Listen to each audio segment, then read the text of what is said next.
This time we actually said we'll go in on the weekend, and we went. He's the wild-eyed kid in uniform who tore through arenas with a low-slung guitar and a permanent scowl. But beyond the roaring solos and defiant energy is one of rock's most enigmatic figures. Angus Young, the iconic face of AC/DC, is a study in extremes. While chaos reigned on stage, his personal life was surprisingly regimented. No drugs, no booze, just chocolate milk and relentless focus. It's the kind of paradox that makes you stop and ask, who really is Angus Young? While icons like Hendrix and Morrison flamed out spectacularly, Angus endured by taking a completely different route. He never craved attention beyond the music. No scandals, no tabloid drama, yet his band became one of the most deafening forces in rock history.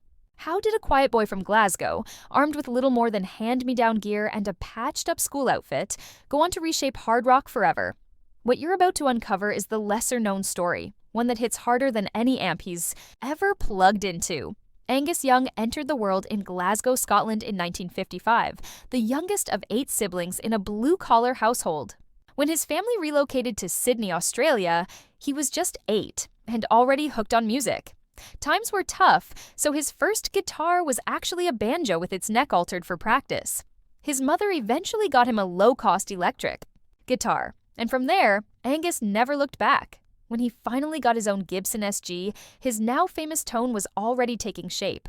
Before AC/DC, Angus cycled through early bands with his brothers, like the Marcus Hook Roll Band and smaller. Names like Kentucky and Tantrum, but everything shifted in 1973 when he and Malcolm formed AC/DC, just a couple of teenagers with gritty sound and even grittier drive. The band's name? A glance at the back of their sister Margaret's sewing machine did the trick. Even his trademark outfit came from an odd place.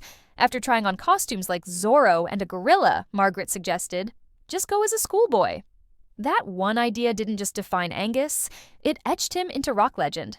AC/DC's ascent wasn't merely loud, it was explosive. Records like High Voltage, Let There Be Rock, and Highway to Hell rocketed them from dingy pubs to global fame. But just as the band was reaching its peak, tragedy struck. In 1980, frontman Bon Scott died suddenly from alcohol poisoning. It was devastating. Bon wasn't just their lead singer, he was family.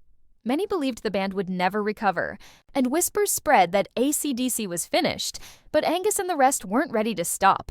Only months after Bon's death, they brought in Brian Johnson and dropped Back in Black, a fierce tribute to their fallen brother. What came next was one of rock's most legendary comebacks. Back in Black didn't just top the charts, it demolished them, selling over 50 million copies globally. Only Michael Jackson's Thriller outdid it. The album was more than music, it was grief, defiance, and rebirth all in one. And it sealed Angus Young's role not just as a guitarist, but as a symbol of resilience through sound. For a guy who spent decades roaring through Marshall stacks, Angus Young lives nothing like the stereotypical rock star. While others gave in to fame's temptations, Angus avoided it all. No drugs, no alcohol, not even the odd drink. His preferred treat? Chocolate milk, and sometimes coffee. He's never had a public meltdown, never been arrested, and has never been caught stumbling out of a party. In a genre known for excess, his lifestyle stands out, and that's what makes it so compelling. He's been with the same woman, Ellen Van Lockham, since 1979, and their life remains mostly out of view. In 2007, they quietly built a sprawling, 3-story house in Ellen's small Dutch hometown. Complete with a studio and surrounded by nature, it's a haven of peace. Angus also owns a home in Sydney, but rarely shows up in the public eye.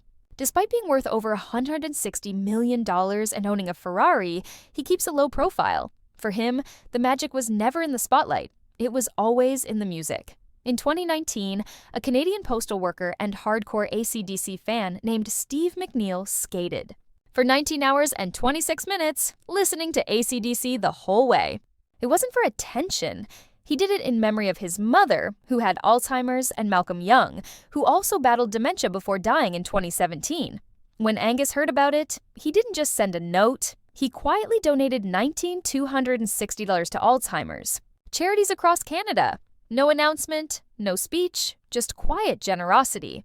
That single act summed up Angus Young. Behind the guitar licks and headbanging is a man who's loyal, humble, and intensely private. He formed AC/DC with family, stayed loyal to one partner for over 40 years, and never chased the limelight.